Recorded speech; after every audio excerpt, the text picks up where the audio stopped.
আল্লাহর কোরআন শরীফে আল্লাহ বলতেছেন, কুল্লু নাফসিন যায়িকাতুল মাউত। সকল প্রাণীকে উদ্দেশ্য করে কোরআন শরীফে আল্লাহ ওয়াজ করেন। জীবন ভরা তো মাওলানা সাহেবরার ওয়াজ শুনলেন, এবার আল্লাহর ওয়াজ শুনেন। আল্লাহ সকল প্রাণীকে উদ্দেশ্য করে বলতেছেন, কোরআন শরীফে ওয়াজ করতেছেন, সকল প্রাণী একদিন মৃত্যুবরণ করতে হবে। তাইলে মহিলারাও মরবো কিনা বলুন তো? তাহলে মহিলাদের ওয়াজ শোনা দরকার আছে না? যারা এখন ঘুমাইরি চেহারার ভাগ্যটা ভালো না খারাপ? রাবিয়া বস্তি কি মহিলা ছিল না পুরুষ ছিল? রাবিয়া বস্তিও তো মৃত্যুবরণ করেছে, কি বলেন ঠিক নেই? কিন্তু রাবিয়ার মৃত্যু আর এই এলাকার মহিলাদের মৃত্যু এক হবে? রাবিয়া মৃত্যুবরণ করে কবরে শুইছে। যারা দাফন করতে গিয়েছিল, দাফন করে কিছু আল্লাহর ওলি কাশফ, যাদের অন্তরের চোখে দেখে, এ চোখে না অন্তরের চোখে, তারা রাবিয়ার কবরের চারপাশে দাঁড়ায় রয়েছে। মুনকির নকির আয়সা কি কয় শুনবার লেগা। রাবিয়া তো একটা মহিলা মিয়া, দাঁড়ায় রয়েছে। জিগায় মুনকির নকির আয়সা, জিগায় তোমার রব কে? রাবিয়াকে জিগাই তোমার রব কে? রাবিয়া কবরে কথা কয়, হে হে মুনকির নকির, তোমরা যে এইভাবে জিজ্ঞেস করবা এটা আমি জানি, আমার নবী কইছে। এটা কেমন মহিলাও? ওখানের মহিলারা তো কোন হলে কোন বই চলে, কোন বারে টিভি কোন বই দিব এই খবর কইতারে কি। আর রাবিয়া কেমন মহিলা? কবরের মধ্যে মুনকির নকিরের সাথে জবাব দেন, এ মুনকির নকির, এই কথাগুলি যে তুমি জিজ্ঞেস করবা এটা আমার নবী কইছে আমি জানি। শোনো, তুমি জিজ্ঞাইছো আমার রব কে? আমি রাবিয়া যদি বলি আমার রব আল্লাহ, আল্লাহ যদি কয় রাবিয়ার আমি চিনি না, তাইলে আমার কথার কোনো দাম হবে? কি সুন্দর পয়েন্ট দেখছেন। এখন তো দেখবেন বড় বড় ব্যবসায়ী পয়সাওয়ালা মন্ত্রী মিনিস্টার হইলে যার আত্মীয় না হ্যাঁ কিন্তু কয় আমার আত্মীয়। আর গরিব যদি আত্মীয় হয় কয় না এর আমি চিনিই না। এই খাসিলত আসেনি আমার। এক বেচারা বিপদ কইরা বলতেছে, মন্ত্রী সাহেব তো আমার মামা লাগে।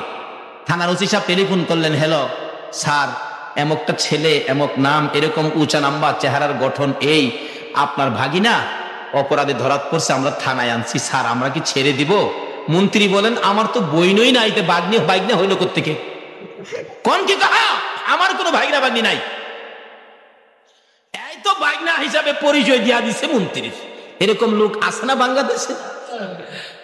এখন আমি যদি পরিচয় দেই আমার রব আল্লাহ, আল্লাহ যদি কয় আমি চিনি না, তাহলে এই পরিচয়ের কোনো দাম আছে? রাবিয়া কয় কবরে, মুনকির নকির, তোমরা যা জিজ্ঞাইছো কথা রাইট, এটা তো জিজ্ঞেস করবা শুনেছি। এখন তোমরা তো জিজ্ঞেস করেছো আমার রব কে? আমি রাবিয়া যদি বলি আমার রব আল্লাহ, আল্লাহ যদি বলে আমি রাবিয়াকে চিনি না, তাহলে তো আমার এই কথার কোনো দাম নাই। তাহলে কি করব? আমারে না জিগাইয়া আমার আল্লাহরে জিগাও আমি কে? আল্লাহ যদি স্বীকার করে আমার কোনো ব্যাপারে, তাইলে এটা রাইট হবে, আল্লাহর কথা রাইট। সুবহানাল্লাহ আসতে বললেন। এই জাতীয় মহিলা পাওয়া যাবে নি 2-4 জন চট্টগ্রামে।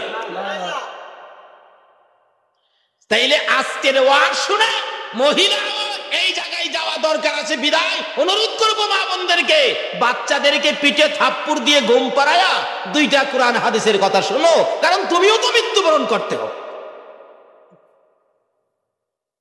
নাকি মহিলারা মরে না? না মরলে দরকার নাই। কিন্তু আল্লাহ তো বলছে কুল্লু নাফসিন যায়িকাতুল মাউত, সকল প্রাণী মরবে, মহিলাদেরকে ছাড়বে না। কি বলেন, ছাড়বে?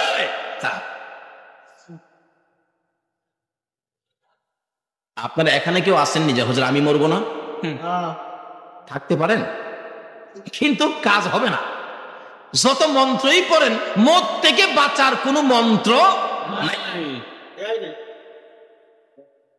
আল্লাহ বলছেন কুল্লু নাফসিন যায়িকাতুল মাউত, সকল প্রাণী মরতে হবে। তাইলে আমরাও একদিন মরতে হবে, মহিলারাও মরতে হবে। তাহলে মহিলাদেরও ওয়াজ শোনা দরকার আছে, খালি ঘুমাইলে হবে না। রাবিয়া বসরি এই অবস্থার মধ্যে জিজ্ঞেস করলে, আল্লাহরে জিগান আমি কে? আমার কথার তো দাম হবে না, আমার আল্লাহর কথার দাম হবে। আল্লাহ ডাকে, এ মুনকির নকির, আরে রাবিয়া তো আমার কান্দি আইফোন। রাবিয়ার কাছ থেকে জবাব নিতে হবে না, জবাবের দরকার বললে আয় আমি আল্লাহর কাছ থেকে নিয়ে যা। আচ্ছা, এটা কেমন মহিলা? আরেকটা মহিলার জবাব আমার আল্লাহ দিয়েছেন, সুবহানাল্লাহ। বলবো নাকি কষ্ট হইতাছে আপনাদের? আগে মহিলাদেরকে কিছু দেয়া দেই নাকি? আরেকটা মহিলার জবাব আমার আল্লাহ দিয়েছে, সেই মহিলাটা হলো নবীর প্রাণ প্রিয় বিবি মা খাদিজাতুল কুবরা রাদিয়াল্লাহু। মা খাদিজা মৃত্যুর ভয়ে একদিন মৃত্যুর স্মরণ করে খুব কাঁদতেছেন। মা বোনেরা, খাদিজার মতো বিবি, যার কুসিলাই কুল কায়নাত, সে নবীর বিবি খাদিজা কত কান্না কান্দে মৃত্যুর ভয়ে। আল্লাহ যে ওয়াজ করলেন সকলে মরতে হবে, খাদিজা বলেন তাহলে তো আমিও মরব, মরার পরে কি হবে, কি উপায় হবে? খাদিজা দুইটা চোখের পানি ছেড়ে ছেড়ে কান্দে। মা ফাতেমাতুজ জাহরা ছোট, মার গলায় ধরে কান্দে মা। ফাতেমা কান্দে, মা মা মা মা গো মা কেন কান্দো? কিন্তু ফাতেমার কথায় খাদিজা একটু জবাব দেয় না, খালি কান্দে। মা কেন কান্দো? কোন দুঃখে কান্দো? ব্যাপার কি জানতে চায়, আমার একটু জানাও না।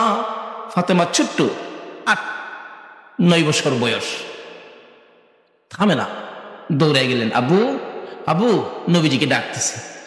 আল্লাহর বন্ধু হো, আমার মা খাদিজা কান্দে কেন জানি, কিন্তু কান্দা তো থামায় না। আমার নবী দৌড়ায় গেলেন, খাদিজা খাদিজা রে, ও খাদিজা কেন কান্দো? খাদিজা বলেন, আল্লাহর বন্ধু হো কান্দি মৃত্যুর ভয়ে কান্দি। খাদিজার মতো নবীর বিবি হইয়া, যাই নবীর ওসিলায় কুল কায়নাত রাহমাতাল লিল আলামিনের বিবি হইয়া যদি মৃত্যুর ভয়ে কান্দে, বলুন চট্টগ্রামের মহিলারা কান্দতে হবে কিনা? এমন কান্দা কান্দতেছে, ও আল্লাহর বন্ধু মৃত্যুর ভয়ে কান্দি, আমি যে একদিন মরে যাব, মরার পরে জানি আমার কি হয়।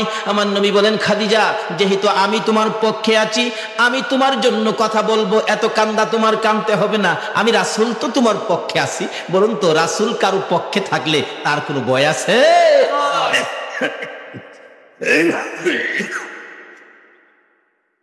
আচ্ছা কান্দা থামাও। হুজুর আমার কান্দা তো থামতে চায় না, আমার কান্দা তো থামে না, তবে কান্দাটা থামবে আমার 3টা কথা যদি আপনি রাখেন। কি কথা? 1 নম্বরের কথা হলো, আল্লাহর বন্ধু হো, আমি যদি মারা যায়, আপনি আপনার একটা জামা পাঞ্জাবি দিয়া আমি খাদিজারে কাফন করবেন। কেন? ও নবী, আপনাকে সৃষ্টি না করলে জগতের কিছু সৃষ্টি হতো না। আপনার জামাটা যদি আমার গায়ে দেখে, ফেরেশতারা আমারে কবরে গেলে কিছুই কইতো না।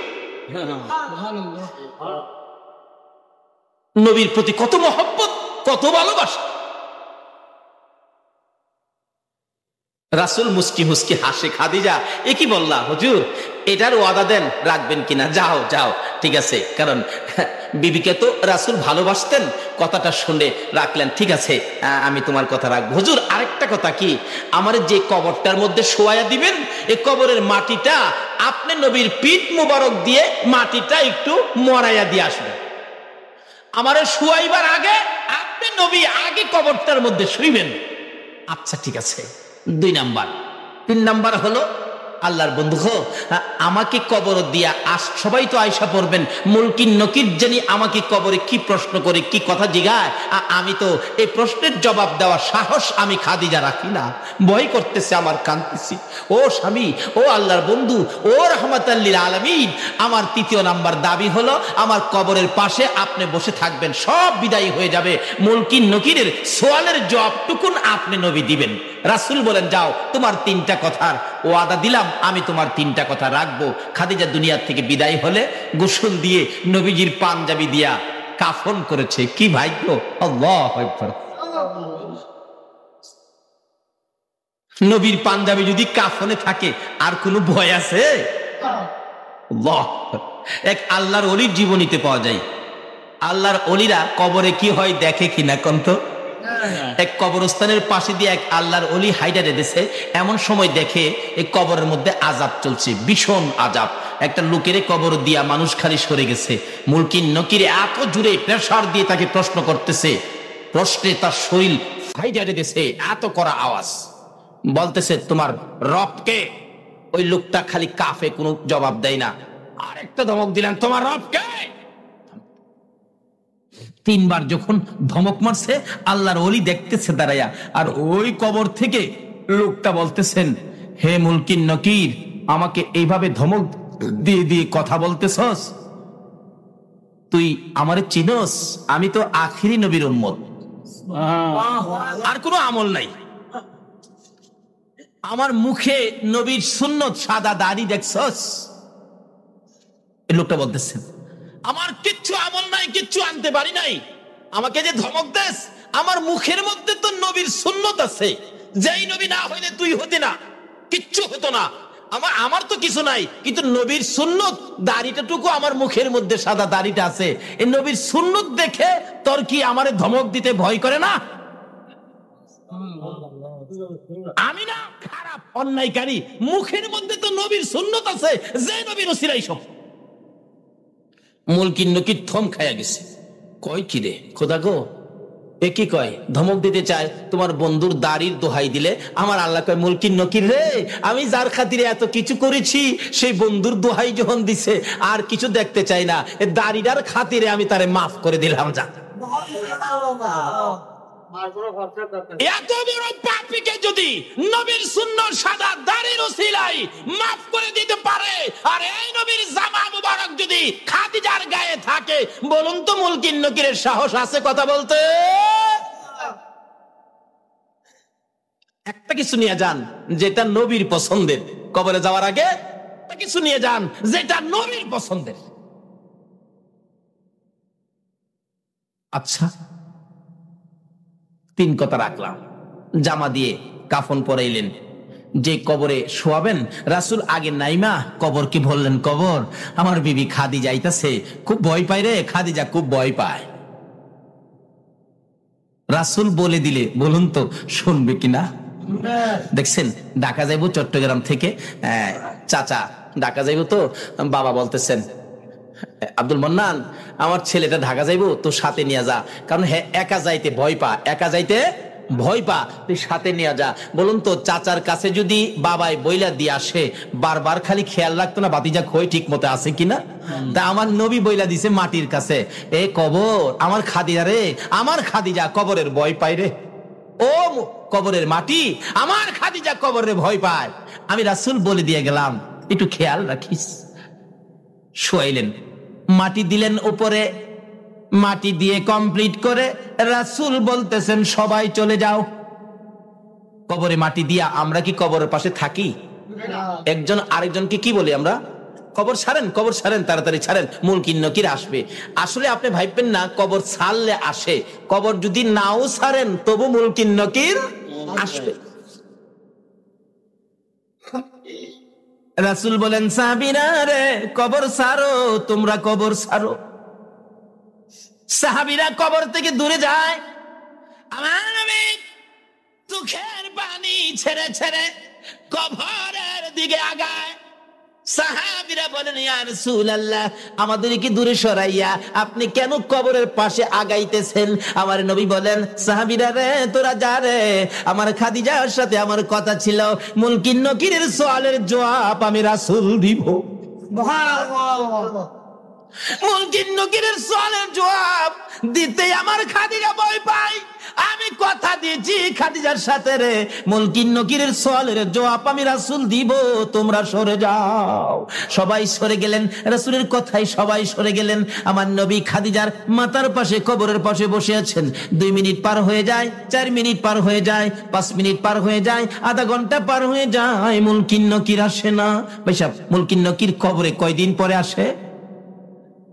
মাটি দেওয়ার সাথে সাথে সময় হলো, কবরের কাজ শেষ করে একটা মানুষ কবর থেকে 40 কদম দূরে যাইতে যে সময় লাগবে, এই সময়ের পরে কবরের কাছে মানুষ থাকলেও মুলকিন নকির আসবে। একবারে যদি সেনাবাহিনীর প্রধানকে পারমাণবিক বোমা দিয়া বসায়া রাখেন, তারপরেও মুলকিন নকির কবরে আসবে। কষ্ট হইতাছে ভাই সাহেব? আসছেন। রাসূল বৈশা দিছে, কি ব্যাপার, আধা ঘন্টা হয়ে যায় এখনো মুনকির নকির আসে না, আর কতক্ষণ বসে থাকবো? সাহাবীরা তো দূরে দাঁড়ায়া কষ্ট পাইতেছেন, হাইরে রাসূল বৈশা দিছে, কষ্ট লাগতেছে, রাসূল আসতেছে না, রাসূল হুজরায় যাবে আসতেছে না, ব্যাপারটা কি, ঘরে যাবে আসতেছে না। এমন সময় আমার আল্লাহ কয়, জিবরাইল আমার বন্ধুরে যায় একটা খবর দেস না, আমার বন্ধুরে যায় কও না তাড়াতাড়ি বাড়িতে যাইতো। জিবরাইল আইসা বলেন, ইয়া রাসূলুল্লাহ, আল্লাহ সালাম জানাইছে আপনাকে, আমি জিবরাইলও সালাম দিলাম, হুজুর এখানে বৈশা রইলেন। জিবরাইল রে, আমি তো খাদিজার সাথে কথা ছিল মুলকিন নকিরের সোয়ালের জবাবটুকুন আমি রাসূল দিব, এখনো মুলকিন নকির আসতেছে না। হে জিবরাইল, তুমি তো ফেরেশতাদের সর্দার, বলো না মুলকিন নকির কোথায়, কোন সময় আসবে? জিবরাইল বলেন, ইয়া রাসূলুল্লাহ বাসায় চলে যান। হুজুর মুলকিন নকিরের সোয়ালের বয়ে আপনাকে খাদিজা ওয়াদা করাইছেন, আপনি মুলকিন নকিরের সোয়ালের জবাবটুকু দিবেন। আল্লাহর বন্ধু গো, যেদিন খাদিজা এই কবরের ভয়ে মুলকিন নকিরের সোয়ালের জবাবের ভয়ে ওই খাদিজা যেদিন চোখের পানি ছেড়ে ছেড়ে কাইদা আপনাকে যেদিন জামিনদার বানাইলেন, আপনাকে যেদিন ওই প্রশ্নের জবাব দেওয়ার জন্য ওয়াদা করাইলেন, ওই দিন আপনার কষ্ট হবে বলে আমার আল্লাহ এই মুলকিন নকিরের সোয়ালের জবাব আমার আল্লাহ নিজেই আদায় করে দিয়েছে। দুইজন মহিলার সাথে, তারা তো মহিলা, কিন্তু কি কাজ করার পর এই পরিমাণ মর্যাদা কবরে গিয়া পাইলেন। কিন্তু সকল মহিলাদেরকে কবরে যেতে হবে কিনা বলুন তো? তাইলে আমরাও যাব, মহিলারাও যাবে। যাওয়ার আগে কি করতে হবে? আল্লাহ রাব্বুল আলামিন বলতেছেন সকল প্রাণীর উদ্দেশ্যে, সকল প্রাণী একদিন মৃত্যুবরণ করবে। আল্লাহ নিজে বলতেছেন, তাহলে এবার সকল প্রাণীর ওয়াজ শেষ, এখন আমাদের দিকে আসছে আল্লাহ। আল্লাহ বলেন, এই মানুষ তোমরা কিন্তু মরবা। তোমরা কেন মরবা জানো? আমি বানানোর সময় তোমরা রে মরার মেডিসিন দিয়া বানাইছি। সুবহানাল্লাহ। ওই যে আল্লাহ বলতেছে কোরআন শরীফে, খুলিকাল ইনসানু যায়ীফা, আগে বলছে সকল প্রাণীরে, অন ডাইরেক্ট শুধু আমাদের উদ্দেশ্যে ওয়াজ করেন কোরআন শরীফে, খুলিকাল ইনসানু যায়ীফা, হে মানুষ আমি তোমাদেরকে দুর্বল করে বানাইছি, একবারে দুর্বল। কারণ মরতে যখন হবে অত মজবুত করে লাভ কি, দুর্বল করে বানাইছি। মৌতের টিকেট আমাদের সকলের সাথে আছে কিনা? আজকে আপনাদের মাহফিলে আসছি, এখানে ফুটন্ত গোলাপ যুব সংঘের উদ্যোগে আয়োজিত মাহফিল। জিগান ছেলেদেরকে আমি বলছি যে আমি তো আসলাম, আমার যাওয়ার টিকিট কাটো, আগে যাওয়ার টিকিট কাইটা নিয়ে আইছে, কালকে যাব, আজকেই টিকিট কাটা। তা আমরাও যারা দুনিয়াতে আইছি মৃত্যুর টিকিট সকলেরই কাটা কিনা বলুন তো? মৃত্যুর টিকিট সকলেরই কাটা। আল্লাহ বলেন, বান্দারে মরতে হবে। হে মানুষ, খলিকাল ইনসানু যায়ীফা, আমি তোমাদেরকে দুর্বল করে বানাইছি। কেন? মৃত্যু যখন হবে, মরতে যখন তোমাকে হবে, এত মজবুত করে লাভ কি? যেটা থাকবে না এটারে বেশি খাওয়াইয়া লাভ কি? দুর্বল, মরতেই হবে। আল্লাহ বলতেছেন খলিকাল ইনসানু যায়ীফা, আমাদেরকে উদ্দেশ্য করে আমাদেরকে দুর্বল করে বানাইছে। আচ্ছা বলুন তো, আসলে আমরা দুর্বল কিনা? কি দুর্বল মিয়া? পুলিশে পারে না কন্ট্রোল করতে, মাঝে মাঝে আমাদের দেশে সেনাবাহিনী মোতায়েন করতে হয়। পুলিশে কন্ট্রোল করতে পারে কি? দুর্বল হইলে নে, আমরা তো দুর্বল না। আল্লাহ তো বলতেছে দুর্বল, আসলে তো আমরা দুর্বল না। আচ্ছা এখন কি আমাদের কথা রাইট হবে নাকি আল্লাহর কথা রাইট হবে? দুর্বল যে আমরা, বাস্তবে বুঝুন, একটা মুরগির বাচ্চা, মুরগি যে বাচ্চা ফোটায় দেখছেন তো? একটা মুরগির বাচ্চা দেখবেন ডিমের থেকে সকালবেলা বাহির হয়েছে, বিকাল বেলায় দেখবেন মার সাথে হাঁটতেছে, এবং মা যদি কোন জিনিস ঠুকরায় খাইতে দেয় দেখবেন বাচ্চা খাইতে পারে না, তবু ঠুকরায়। সকালের বাচ্চা বিকাল বেলা মার সাথে হাঁটে, তাদেরকে দুর্বল বলে নাই, কিন্তু আমাদেরকে দুর্বল বলছে কেন? বাস্তবে আসুন। আচ্ছা আমরা কি সকালে দুনিয়াতে আইসা বিকাল বেলা কোনো মানুষ মার সাথে হাঁটতে পারছি? সারাদিন তো চোখই খুলছি না, দাদি আয়া গালু দিয়ে ধাক্কাইছে। আল্লাহ কয়, বান্দারে তোরা দুর্বল কিনা বানাইছি। মুরগির বাচ্চা দুর্বল না, কিন্তু মানুষ দুর্বল। আল্লাহ বলছে খলিকাল ইনসানু যায়ীফা, দুর্বল, তোরা দুর্বল। এখন যদি আল্লাহরে জিগায়, আল্লাহ গো আমরা দুর্বল কিরা বানাইছেন, দুর্বল কি দিয়া বানাইছেন?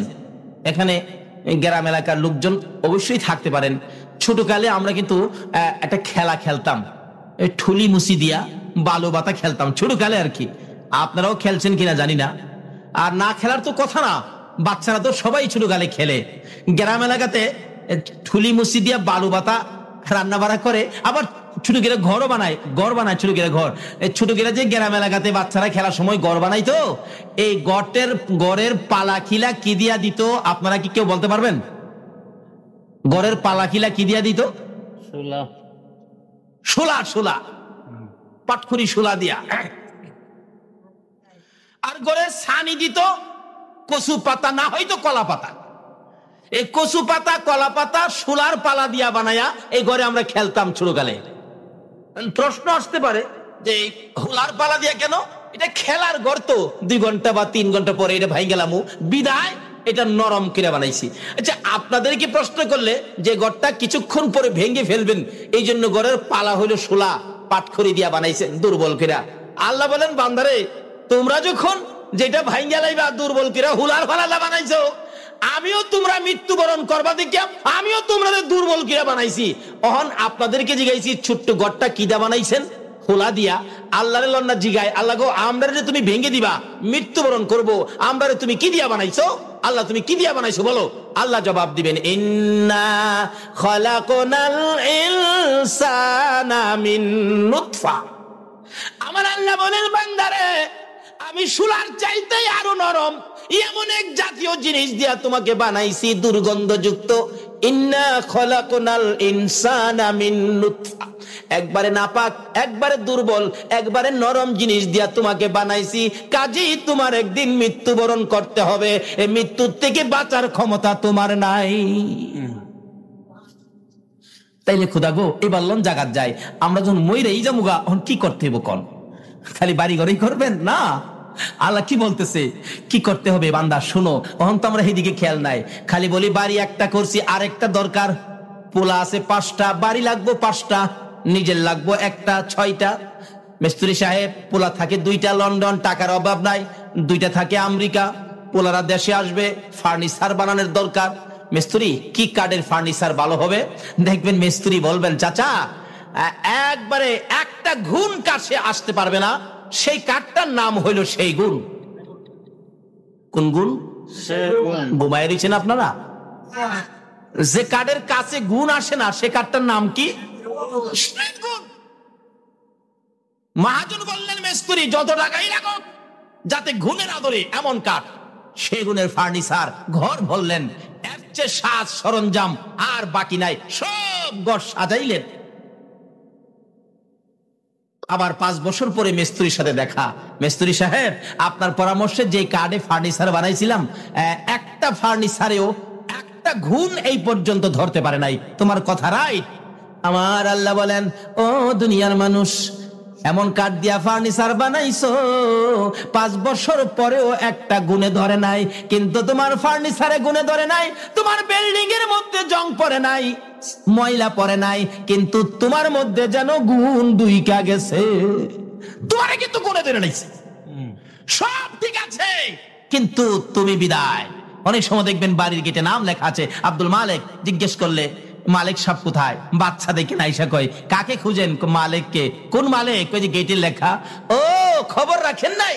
গেট আছে, নাম আছে, বাড়ি আছে, কিন্তু বাড়িওয়ালা মালিক নাই।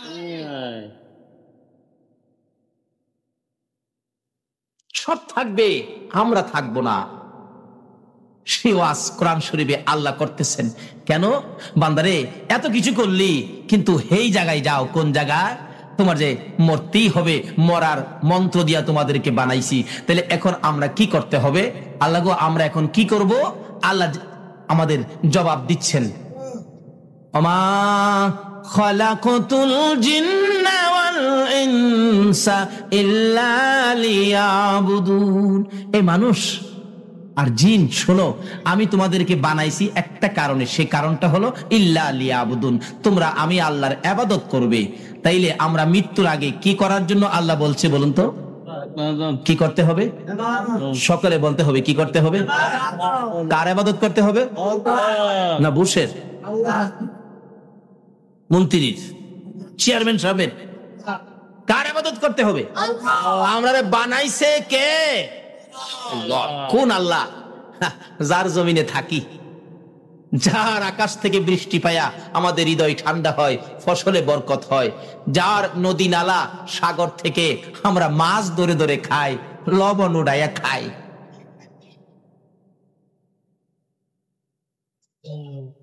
সে আল্লাহর ইবাদত করতে হবে। বলুন কার ইবাদত? আল্লাহ। এখন ফেরেশতাদেরকে বলতে, ফেরেশতারা এত রাত্রে কিছু মানুষ আমার আল্লাহ কইতাছে, ব্যাপারটা কি?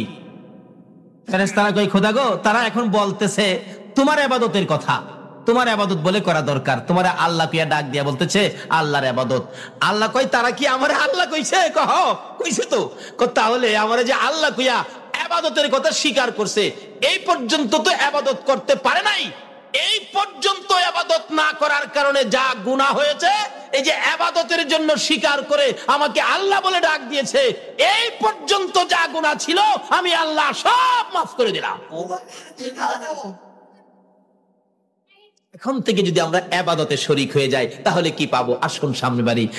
আল্লাহর ইবাদতের জন্য এখন প্রশ্ন আসতে পারে, আমরা যদি আল্লাহর ইবাদত করি, হুজুর আল্লাহ আপনারে কি দিব? লন আল্লাহর জিগাই। অনেক সময় দেখবেন বাচ্চা বাচ্চা পোলাপান স্কুলে যায় না, স্কুলে যায় না, মা বলেন বাবা স্কুলে যাও, স্কুলে যাও, বাবাও বলতেছেন স্কুলে যাও না। মাঝে মাঝে বাচ্চা পোলাপান দেখেন জবাব দেন, আব্বু স্কুলে গেলে আমারে কি দিবেন? মা আমাকে কি দিবেন স্কুলে গেলে? মা দেখেন বলে, বাবা দেখেন বলে, যাও তোমাকে আজকে স্কুলে গেলে 10টা টাকা তোমাকে দেওয়া হবে।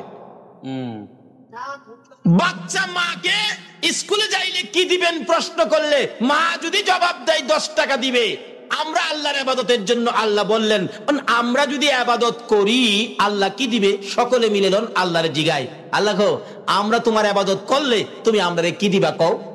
আল্লাহ জবাব দিতেছে কোরআন শরীফে, ফাদখুলি ফি ইবাদি ওয়াদখুলি জান্নাতি।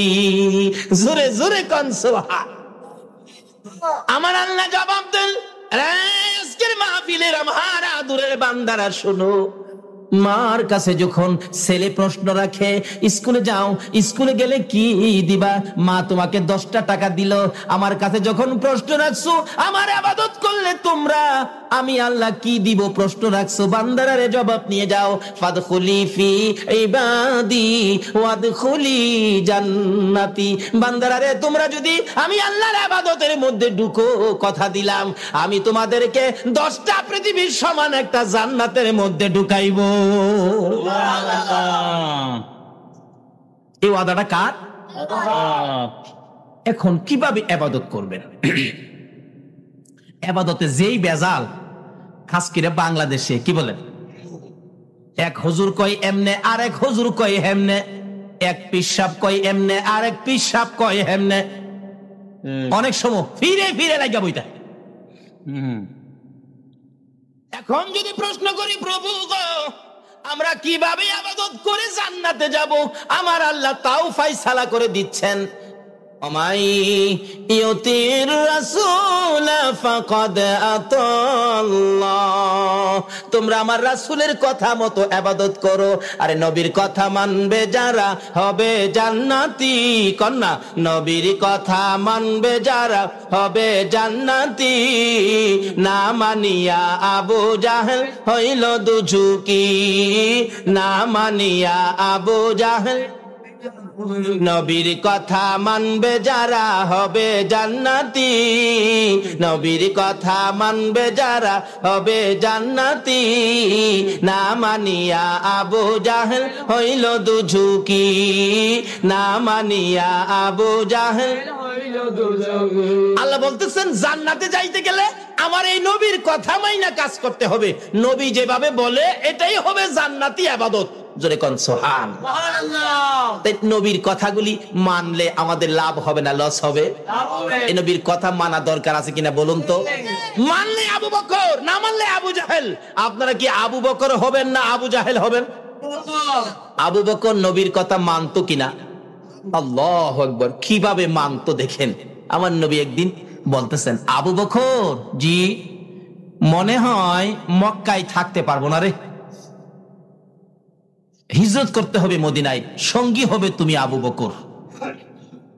মনে হয়, আসলে নবীর মনে হয়টাই কনফার্ম। এদিন থেকে আবু বকর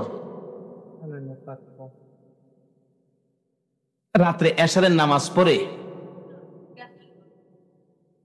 কিছু সামানা লইয়া,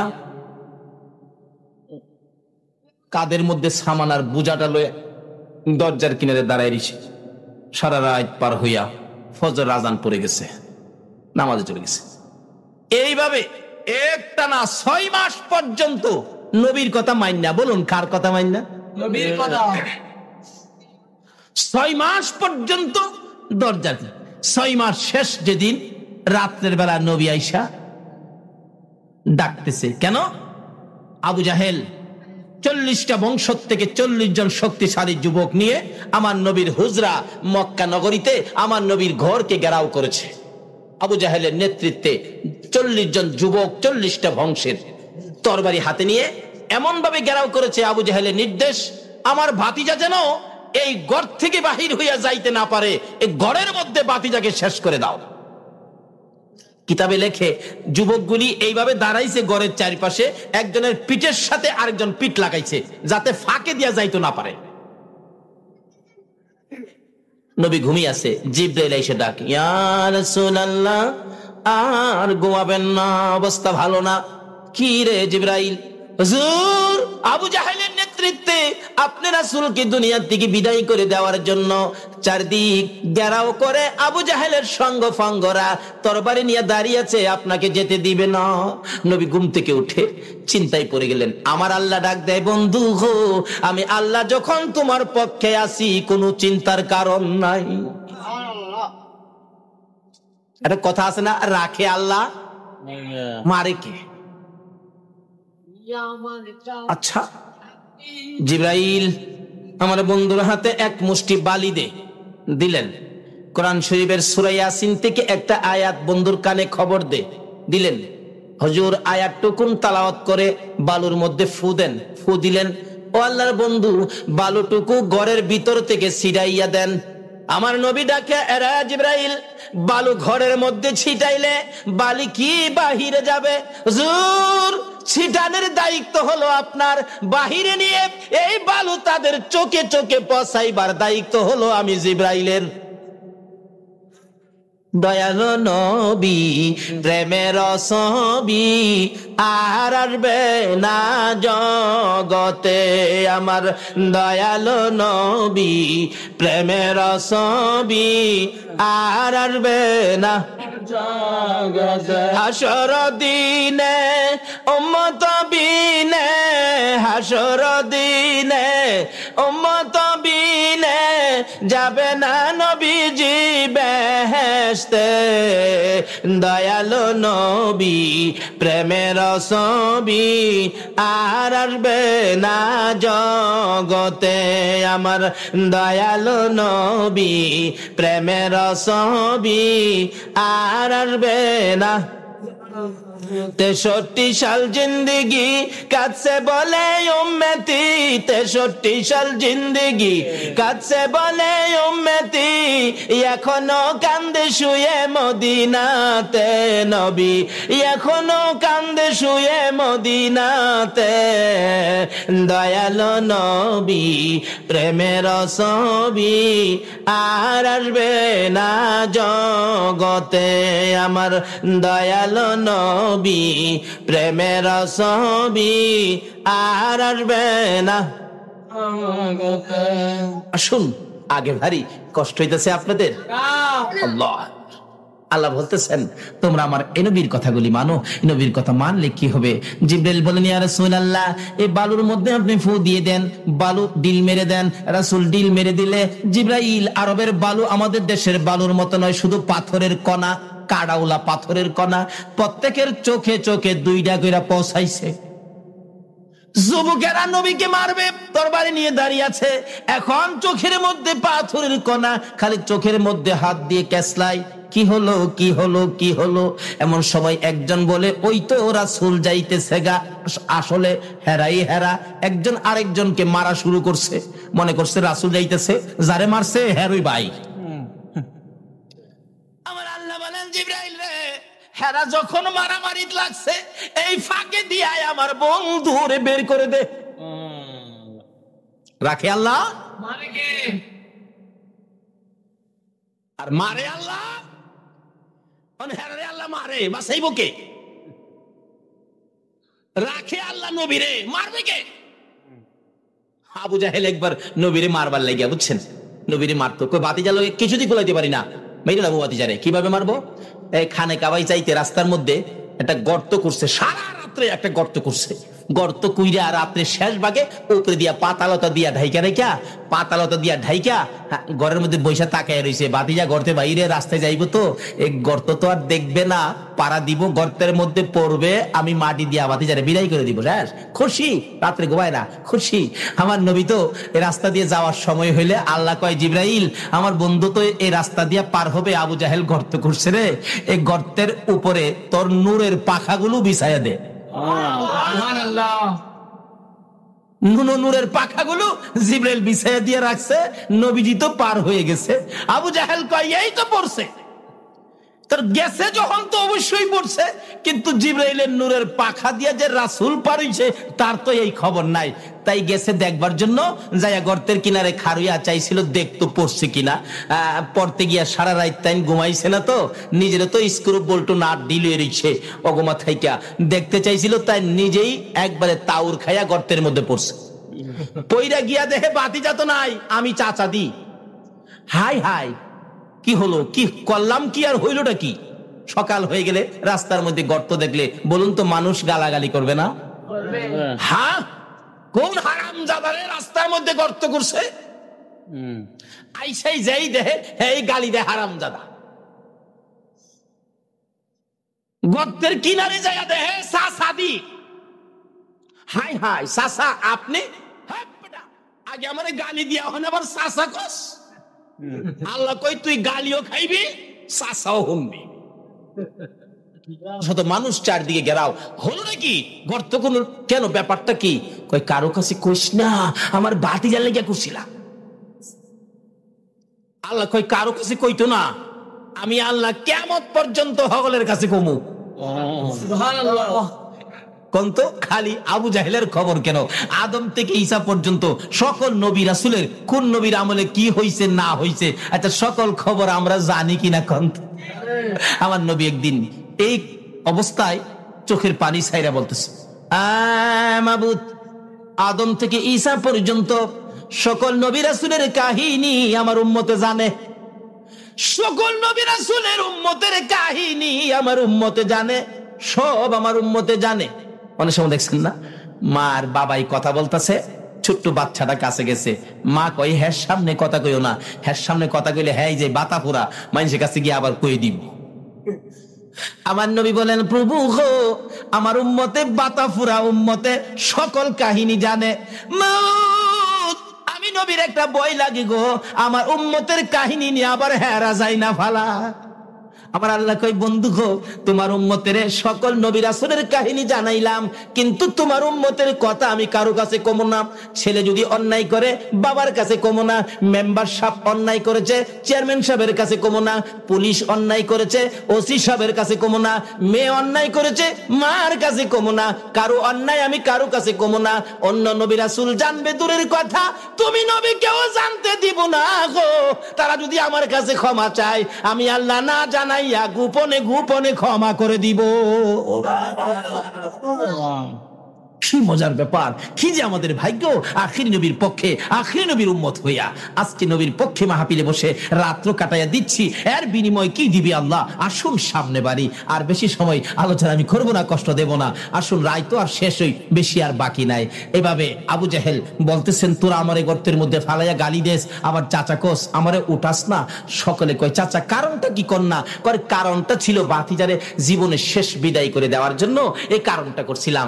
কথাইলে আপনি পড়লেন কেমনে? আইসে দেখতে চাইছিলাম বাতিজা পড়ছে কিনা, ওহন তো আমি পড়ে গেলাম, আমার উঠাস না। আল্লাহ কয় ওহনই উঠতি, যার লেগে গর্ত করছস। এই খবরটা সারা পৃথিবীর মানুষের জন্য বাউ কইরা ইতিহাস কইরা তারপরে না উঠতি। একজন খুব দরদে ছিলেন, কাছে গিয়ে কয় চাচা উপরে হাত দেন, আমি আপনারা টান দিয়া উঠাবো। আবু জাহেল উপরে হাত দিছে আর তার দরদি নিচে হাত দিছে। আল্লাহ কয় জিবরাইল, আমার বন্ধুর না আসা পর্যন্ত এখানে হাত যাতে মিল না হয়, এখানে একটা কাজ তুমি করে দাও যাতে মিল না হয়। জিবরাইল কয় খোদা গো, আদাত বাকি রাখলে হবে? আল্লাহ কয় হ্যাঁ হবে তো। এখানে লাগাইয়া দিলেন। আখিরি নবী না আসা পর্যন্ত আদাত বাকি থাকবে, আদাত পুরা হইতে পারবে না আল্লাহর হুকুম ছাড়া। নিচে হাত দিচ্ছে, সামান্য ব্যবধান, হাত দিলেই লাগাল পাওয়ার কথা, কিন্তু একজনের হাতের সাথে আরেকজনের হাত মিলে না, বাকি হইল আদাত। আবু জাহেল কয় আরে বুকারা, আদাতের জন্য লাগাল পায় না, এক হাত রশি দিলেই তো হয়। এক হাত রশি দিলে আমার আল্লাহ কয় জিবরাইল রে, মাবুদ গো আদাত ঠিক আছে, দিছে এক হাত রশি, বাকি আদাত। আবু জাহেল কই আরে বুকা দুই হাত রশি দে, দিলে দুই হাত রশি, বাকি হইল আদাত। আমার আল্লাহ জিগায় জিবরাইল, না মাবুদ ঠিক আছে, আদাত পুরা হবে না।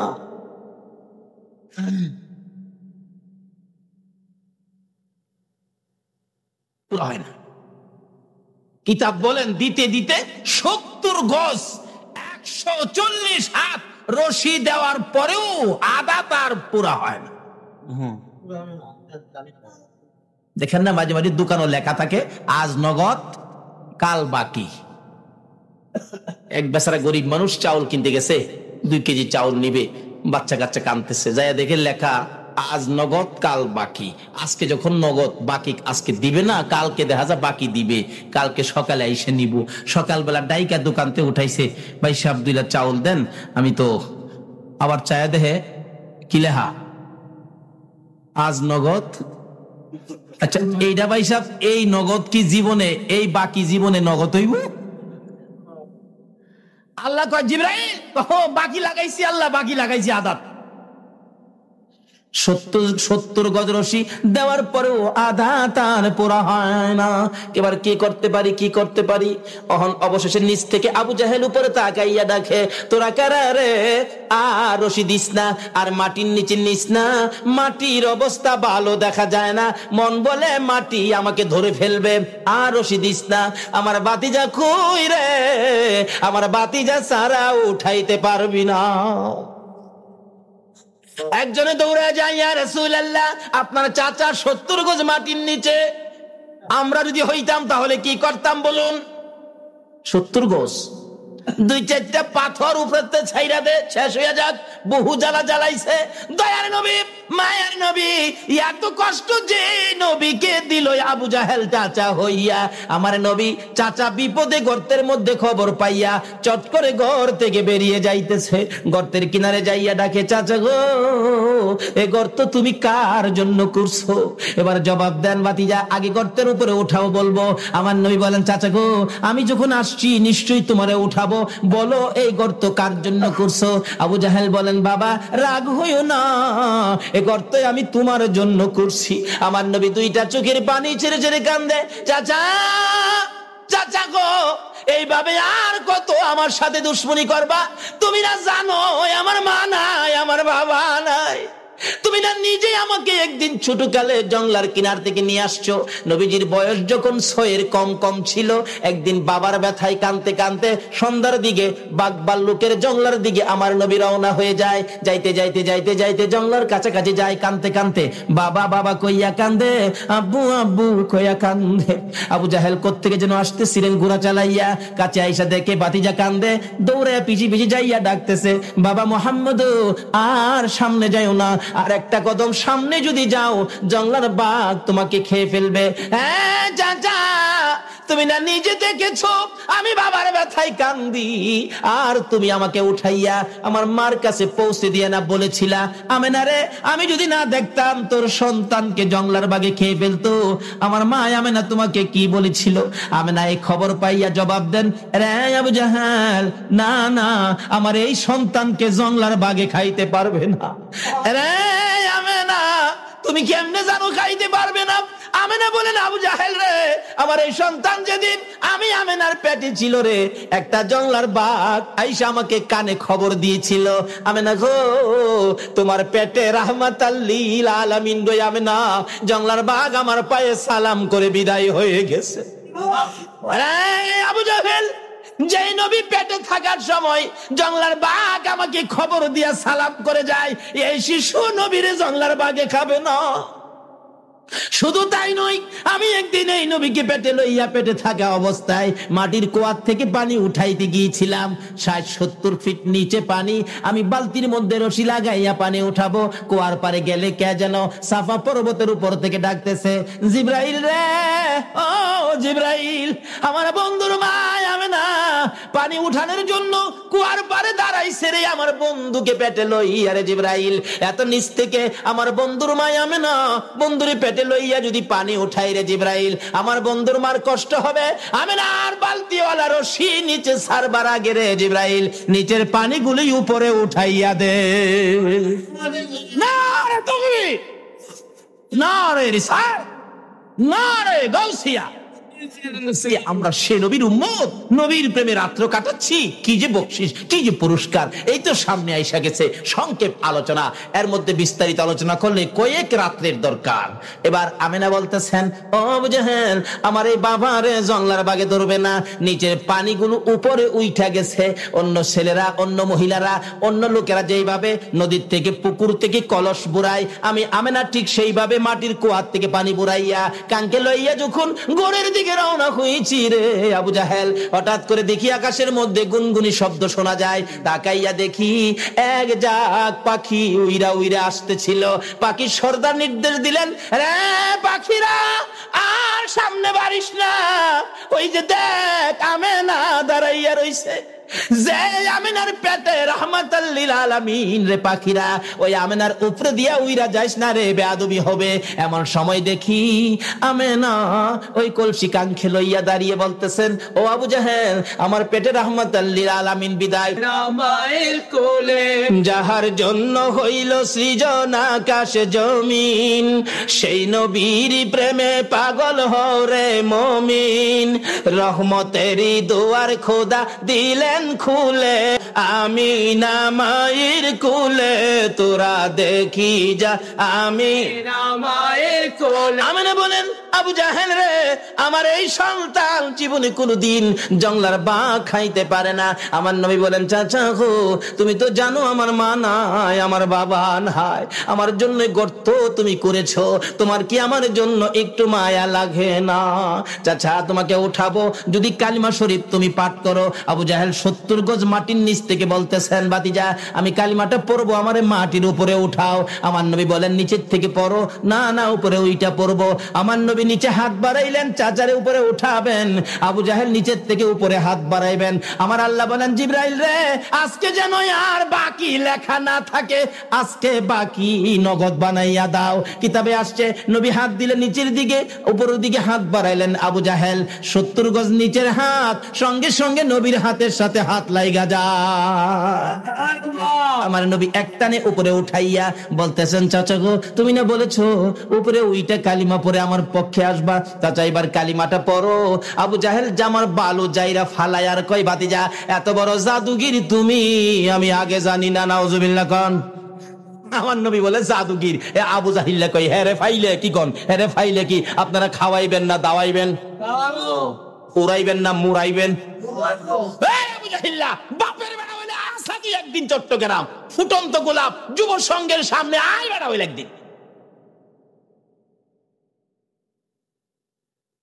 কি যে কষ্ট, কি যে যন্ত্রণা দিতেন আমার নবীকে, কিন্তু আল্লাহ রাব্বুল আলামিন বলতেছেন, না, এই নবীর কথা মাইনা যা করবা এটা হবে জান্নাতি। মানতেন আবু বকর, বলুন কে মানতেন? আর মানতেন না কে? আবু জাহেল। ওই যে আবু জাহেল যুবকদেরকে নিয়ে ঘেরাও করেছে, আমার নবীরে মাইরে লাইব, আর বাঁচাইব কে? এবার নিজেরা মারামারি লাগছে। কি যে মারামারিও, মারতে মারতে একজন আরেকজনকে কুবাইয়া বিছাইয়া লাইতেছে, মাইরা ফেট গড়াগড়ি, কই মাইরা লাইছি রে, মাইরা লাইছি। গলার আওয়াজে কই কারে মারছস? কই নবীরে মারছি। কই আমি কি তোর বাতিজা লাগি? আরে কই কি? চোখ খুললে দেখে হেরা হেরাই আমার নবী গেছে গা। গভীর রাত্র একা একা নবীজি যাইয়া আবু বকরের ঘরের দরজার সামনে, আবু বকর একবার কাছাকাছি বাড়ি, নিজের চোখে দেখে আসছি, আল্লাহ দেখে। আবু বকর লাব্বাইকা ইয়া রাসূলুল্লাহ, এই কথা বলে চুপচাপ আবু বকর সন্তানের দিকে তাকায় না, বিবির দিকেও তাকায় না। আমার নবী আইসা পড়ছে, চুপচাপ দরজা খুলে না, আওয়াজ শুনলে বাচ্চা বিবির ঘুম ভেঙে যাবে। আমার নবীর সঙ্গী হব, কারো কাছে বলবো না। আজকে কারা গো ঘরের দরজা বন্ধ করে মাহফিলে বসে আছে? আমার মন বলে যারা নবীর প্রেমে একটু কোন সময় দিয়েছেন কষ্ট করে, আবু বকরের সাথে মিলা যাবে গো। আবু বকর বিবির কাছে কয় না, বাচ্চার কাছে কয় না, কিতাবে আসছে আবু বকর দরজাও খুলে না, আওয়াজ হবে বিদায়। আস্তে আস্তে ওই বাহির সাইটের একটা জানালা চুপ করে খুললেন, জানালা খুইলা বাহির হইয়া নবীর সামনে যাইয়া হাজির। ইয়া রাসূলুল্লাহ, চলুন কি করতে হবে? আবু বকর বলেন, আমি নবীর চেহারার দিকে তাকাইয়া দেখি গো, আমার নবীর চোখ থেকে জর্জর করে পানি পড়তেছে। হুজুর, আপনার কি কেউ আঘাত করেছে? না রে আবু বকর, কেউ আঘাত করে নাই। হুজুর, আপনারে কি কেউ গালি দিয়েছে? না রে আবু বকর, কেউ গালি দেয় নাই। হুজুর, তাহলে এইভাবে চোখের পানি ছেড়ে ছেড়ে কেন কান্দেন? আমি জানতে চাই গো আল্লাহর বন্ধু। আমার নবী পিছনের দিকে ফিরা ফিরা কয়, আবু বকর রে, এই রে আমার মায়ের দেশ, এই আমার বাবার দেশ। আজকে আবু জাহেলের যন্ত্রণায় মায়ের দেশ, বাবার দেশ সাইরা মদিনায় যাইতে আমার মায়া লাগে। আবু বকর, দেরি করা যাবে না, চল, ওই তো পিছনের শত্রুর শব্দ শোনা যায়, চল তাড়াতাড়ি যাই। এবার আবু বকর আমার নবীর কথা মানে। বলুন আবু বকর কার কথা মানে? চলেন হুজুর, চলুন। একটু চলে গেলেন পিছন দিয়ে, আবু জাহেলের নেতৃত্বে বালু মাটি ছিল, বালু মাটির মধ্যে পায়ের দাগ দেখে দেখে আবু বকরের বাড়ি পর্যন্ত আসলেন আবু জাহেলের নেতৃত্বে। ও সঙ্গীরা, যুবকেরা, এই দাগ দেখে দেখে চলো আমরা যাইতে থাকি, কারণ এই রাস্তায় তো কোনো মানুষ কোনোদিন হাঁটে না, দাগ পাওয়া যাবে না। আমার নবীজির পাও মুবারকের দাগ দেখে দেখে আবু বকরের ঘরের দরজা পর্যন্ত আইসা গেলেন। এখানে আইসা দাঁড়িয়ে আছে, পায়ের দাগ দেখা যায়। ডাক দিলেন, নিশ্চয়ই ঘরের মধ্যে আছে। দরজা যখন বন্ধ, ডাক দিলেন দরজার মধ্যে আবু জাহেল। ডাক দিলে একজন মেয়ে, বাচ্চা মেয়ে জবাব দিলেন, যার নাম আসছে আবু বকরের মেয়ের মধ্যে ছোট ছিলেন মেয়েটা, যার নাম হলো হযরতে আসমা। আসমা বলেন, কে তোমরা এত রাত্রে ডাকো? আবু জাহেল বলেন, দরজা খুলে দাও, এই ঘরের মধ্যে মোহাম্মদ ঢুকছে। বাচ্চাটা বললেন, না না, এই ঘরে কোনো মানুষ নাই, এই ঘরে আমার বাবারেও পাওয়া যায় না। দরজাটা খুলে দিলে আবু জাহেল ডাকে, এদিকে আয় আসমা, এদিকে আয়। তোর বাবা কোথায়? বলতে পারি না। আখিরি নবীর সঙ্গী হইয়া বুঝি চলে গেছে, তাও বলতে পারি না। কোন দিকে গেছে তাও বলতে পারি না। বাচ্চা মানুষ ঘুমিয়েছিলেন। ডাইকা ডাইকা কাছে আই না গো। আবু জাহেল নিষ্ঠুর পাষাণ, ছোট্ট মেয়ে বাচ্চাটার দুইটা গালে এত জোরে দুইটা থাপ্পড় মারছে, কানের পর্দা ফাইটা বাবা গো কইয়া জমিনে পড়ে গেছে। জমিনে পড়ে গলাঘাটা মুরগির মতো লাফাইয়া লাফাইয়া কান্দে। এই কান্দার আওয়াজ আবু বকরের কানে যাইয়া পড়ছে। আবু বকর ডাকে, হুজুর, বেশি দেরি করা যাবে না, আবু জাহেল আমার বাড়িতে আইসা পড়ছে। রাসূল বলেন, তুমি কেমনে জানো তোমার বাড়িতে আসছে? হুজুর গো, আবু জাহেল আইসা আমার ছোট্ট মেয়েটা, কলিজার টুকরা আদুরের মেয়েটা, আমার আসমাকে বুঝি মারছে। আমার আসমা মার খাইয়া বাবা বাবা কইয়া কান্দে। আমার নবী বলেন, আবু বকর রে, তোর মেয়ের যদি আবু জাহেল মারে, এখন কি তুমি মেয়ে বাঁচাইতে যাইবা নাকি রাসূলের পক্ষে যাইবা? আবু বকর বলেন, ইয়া রাসূলুল্লাহ, আল্লাহর কসম করে বলি, আমার ফ্যামিলির সকল মানুষকে যদি আবু জাহেল মেরে ফেলে, আমি রাসূল ফালাইয়া যাইব না। আমার আল্লাহ বলেন, আবু বকর রে, আমার নবীরে এত ভালোবাসা তুমি দিয়েছো, ও আবু বকর, আমি কথা দিলাম রে আবু বকর, তুমি আবু বকর জান্নাতে না যাওয়া পর্যন্ত আমি কাউকে জান্নাতে যাওয়ার অনুমতি দিব না। সেই নবীর ভালোবাসা দেন, কিছু পাবেন। কি পাবেন? জান্নাতে যাবেন, ইবাদত করবেন, নবীর দেখানো নবীর কথা মতো ইবাদত করতে হবে। আর কারো কথাই ইবাদত করলে আমার আল্লাহ জান্নাত দেবে না।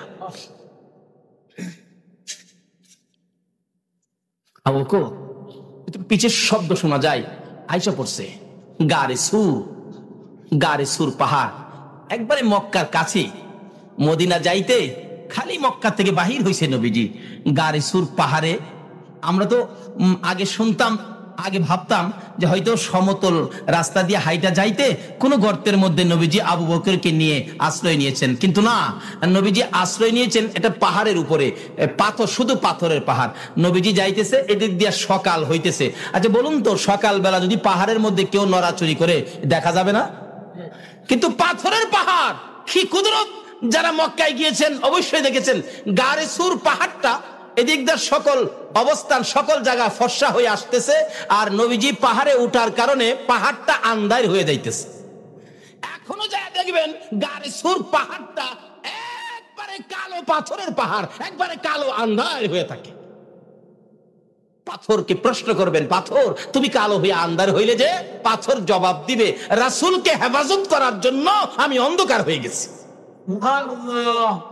পাথর হইয়া রাসূল চিনে গো, উম্মত হইয়া রাসূল চিনলাম। আমার নবী বলেন, আবু বকর রে, এই পাহাড়ের মধ্যে দেখো কোথাও কোনো গর্ত পাওয়া যায় কিনা। এই গর্তের মধ্যে আমরা বসে থাকি, দুশমনেরা চলে গেলে আমরা মদিনার দিকে চলে যাব।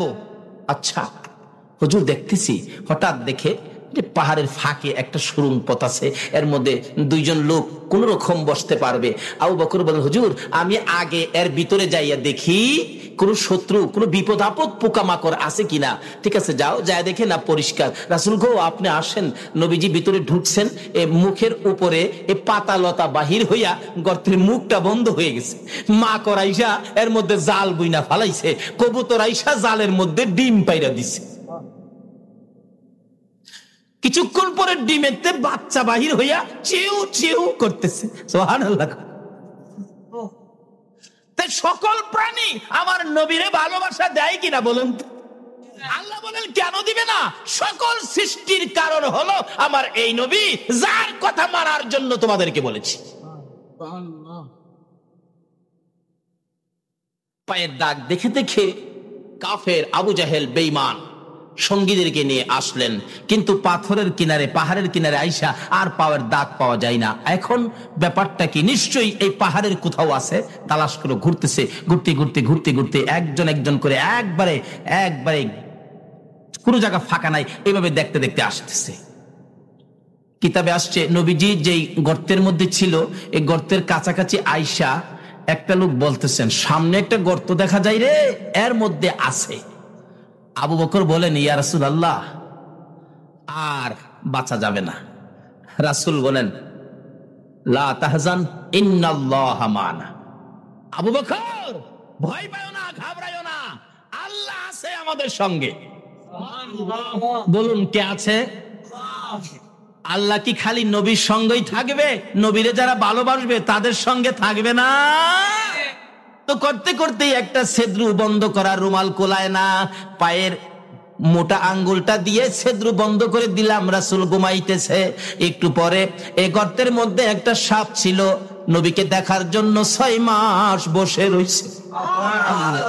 সাপটা আইসা নবীজির শরীর মুবারকের মজার গন্ধ পাইয়া সাপটা এসে ধাক্কাইতেছে, কাপড়ের পট্টি দিয়া বাহির হওয়া যায় না। আবু বকরের পাওটা যে এই গর্তের মধ্যে ছিল, ছেদ্রুর মধ্যে ছিল, ধাক্কা দিলে পাওটা একটু সরে, আবার ধাক্কা বন্ধ করলে চাপা দিয়া ধরে। সাপ ভাবতেছেন এটাই বুঝি রাস্তা পার হয়ে বাহির হওয়ার জন্য। ধাক্কা দেয়, সরায়, জুড়ে ধাক্কা দেয়, একটু সরে আবার বন্ধ হয়ে যায়। সাপটা অপারক হইয়া, নবী দেখার পাগল হইয়া, অসহ্য হইয়া, অধৈর্য হইয়া আবু বকরের পায়ের মধ্যে দংশন করে দিল। আবু বকর ব্যথায় অস্থির হইয়া কান্দে, মাবুদ, আমি আবু বকরের জীবন যাইতে পারে গো, রাসূলের ঘুম ভাঙাইতে পারি না। একবার দংশন করলেন, আবু বকরের পাও সরে না, আবার দংশন করলেন, তবু আবু বকর পাও সরাই না, ব্যথায় অস্থির, সমস্ত চেহারা কালো হয়ে গেছে। আবার দংশন করলেন, তিনবারের মাথায় আবু বকর বেহুশ হইয়া পড়ে গেলে আমার নবীর ঘুম ভেঙে গেছে। ওইটা দেখে সর্প দাঁড়াইয়া রইছে, আবু বকর জমিনে পড়ে রইছে। আমার নবী জিগায়, সর্পরে আমার আবু বকর কি সর্বনাশ করলি? সর্প ডাকে, হুজুর বেয়াদবি ক্ষমা করে দিয়েন, আমি আবু বকরকে ধ্বংস করার ইচ্ছা ছিল না। আমি শুনেছি আল্লাহর হাবিব এই রাস্তায় হিজরত করে মদিনায় যাবে, আবু জাহেল সঙ্গীদেরকে নিয়ে আপনাকে আক্রমণ করার জন্য আসবে, আপনি গর্তের মধ্যে আশ্রয় নিবেন গো। আমি অপেক্ষায় ছিলাম, আপনি নবী গর্তের মধ্যে আশ্রয় নেওয়ার জন্য আসলে আমি সাপ গর্তের মুখের মধ্যে পাহারা দিব। আপনার কোনো শত্রু যদি আসে আমি সাপ দংশন করে দুনিয়া থেকে বিদায় করে দিব। হুজুর আপনার আগমনে আবু বকর আমারে বাধা দিল। আবু বকর ভাবছে আমি বুঝি আপনাকে দংশন করব। নবী গো, আল্লাহর কসম করে বলি 6 মাস পর্যন্ত বসেছিলাম আপনি নবীর পক্ষে ওই কাফেরদের মোকাবেলা করার জন্য। বাংলার সর্প হইয়া নবী চিল্ল গো, উম্মত হইয়া নবী চিল্লাম না। এই সারা বিষ পানি হইয়া আবু বকর সুস্থ হইয়া দাঁড়াইলে। অনেক লম্বা ঘটনা। আবু বকর চলো, সন্ধ্যা হয়ে গেছে, মদিনার দিকে রওনা হই। যাইতে যাইতে যাইতে যাইতে আবু বকর নবীর কথা মতো হাঁটতে হাঁটতে 2 দিন 3 দিন হয়ে যায়। হঠাৎ করে আবু বকর ডাকেন, ইয়া রাসূলুল্লাহ পেটের খিদায় আর হাঁটতে পারি না, হুজুর কিছু না খাইলে আর হাঁটতে পারবো না।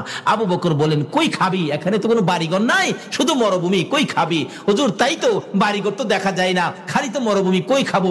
মানুষ পাইলে বাড়িঘর পাইলে তো খাইতে পারতাম, আছে বাড়িঘর? আবু বকরকে, হুজুর নাই নাই বাড়িঘর নাই। রাসূল বলেন, আবু বকর এদিকে আসো। এদিকে আসলে নবীজির এক ডাইন হাত মুবারক আবু বকরের চোখের মধ্যে এইভাবে লাগাইলেন। আবু বকর দেখো তো এখন কিছু দেখা যায় কিনা। আগে কিন্তু মরুভূমি, কিচ্ছু নাই। নবীজির বরকতের হাত লাগানোর পরে আবু বকর বলেন, তাকায়া দেখি সামনে একটা বাড়ি দেখা যায়। আগে বাড়ি নাই, এখন করতে আইলো। আল্লাহ হয়, এই বকরির বাচ্চাটার মধ্যে দুধের ব্যবস্থা করে দাও, আমার আবু বকর দুধ খাবে, আমি রাসূল দুধ খাবো। দাবিটা করছে কে? এই নবীর কথা আমার আল্লাহ রাহেনিও, রাহেনি। সঙ্গে সঙ্গে আবু বকর বলেন, ছোট্ট বকরির বাচ্চা মোটা তাজা হয়ে গেছে। সঙ্গে সঙ্গে দেখি বকরির মধ্যে দুধের জোয়ার আইসা গেছে। বকরির বাচ্চাটা বেমাইতেছে দুধের ভরে। আমার রাসূল বলেন, আবু বকর রে একটা দুধের বান্ড নিয়ে আসো। ডাকতেছে মহিলাকে, মা মা একটা বান্ড দাও। মহিলা বলেন, এ কি কারবার, জীবনে তো দেখি নাই। বাচ্চা বড় হলো, দুধ দিবে। বলুন তো, বাচ্চা দুধ নিজে খায়, এখন যদি দুধ দিতে পারে, এই বাচ্চার দুধের মালিক কি ইহুদি হবে? বাচ্চা দুধের মালিক কে হবে বলুন? রাসূল হবে। ওই দুধের বান্ড বালতি সহ ওই মহিলার কাছে পৌঁছাইয়া দাও। মহিলা দাঁড়াইয়া রইছে, কি পাগলের খেলা, কি আশ্চর্য খেলা। বান্ড দিলেন, বকরি দিলেন, বকরি যাইয়া খালি মহিলার দিকে তাকাইয়া থাকে। এ কথাই বুঝি বুঝাইতে চায় মহিলাকে বকরি নিজে। ও বকরির মালিক, জীবনে এই খেলা আর দেখছনি? এই নবীরে চিনতে পারছনি? আবু বকরের কাছ থেকে বান্ড বুঝে নিলেন মহিলা। খালি বকরির দিকে চাই, দুধের দিকে চাই, আবার লোকগুলি যাইতেছে তাদের দিকে চাই। ঘরের ভিতর নিয়ে বকরিটারে বাইদা রাখলেন। কিতাবে আসছে এই বকরিটা এদিন থেকে নবীর দুয়ার বরকতে যে দুধ দেওয়া শুরু করেছে, একটা 30 বছর পর্যন্ত দুধ দিয়েছে। আলাইকা ইয়া রাসূল সালাম আলাইকা ইয়া জান্নাতি মেহমান নিয়ে হাত বাড়াইছি। মউত এত বড় রাত্র তোমার বন্ধুর প্রেমে কাটাইয়া দিছে। গাউসে পাকের স্মরণে মাহফিলে বসে এ রাত্র কাটাইয়া দিছে। মাবুদ গো, ফুটন্ত গোলাপ যুব সংঘের উদ্যোগে আজকের মাহফিলে যারা শরীক হয়েছে, যারা টাকা পয়সা বুদ্ধি পরামর্শ দিয়ে মাহফিলকে এত সুন্দর করেছে, যারা দূর দূরান্ত থেকে এসে মাহফিলকে সাজিয়েছে, মাবুদ রে হাতগুলি তোমার দরবারে বাড়াইলাম, একবারে খালি বাড়াই নাই, তুমি যার প্রেমে সব বানাইছো। ওই নবীর উপর দুরূদ ও সালাম মদিনা পাঠাইয়া রে মাবুদ পিছে পিছে হাত বাড়াইছি। মাবুদ জানি না দুইটা হাত আর কতদিন বাড়াইতে পারবো। মাবুদ গো, যুবকেরা মাহফিলের আয়োজন করেছে, তোমার আদরের বান্দারা বসে আছে, নবীর আশেক পাগলেরা, ওলি গাউস কুতুবের পাগলেরা, এই রাত্র বসে তোমার কাছে হাত বাড়াইছে। এ হাত তুমি কেমনে খালি ফিরাই ভাগো আল্লাহ? তোমারে আগে কো আমার মার খবর কি? বড় ভাইয়ের চোখের পানিগুলো জর্জর করে পড়তেছে, কোনো কথাই বলতে পারতেছে না, ডাকতেছে আয় গাড়িতে আয়। না ভাই, মার খবর কো।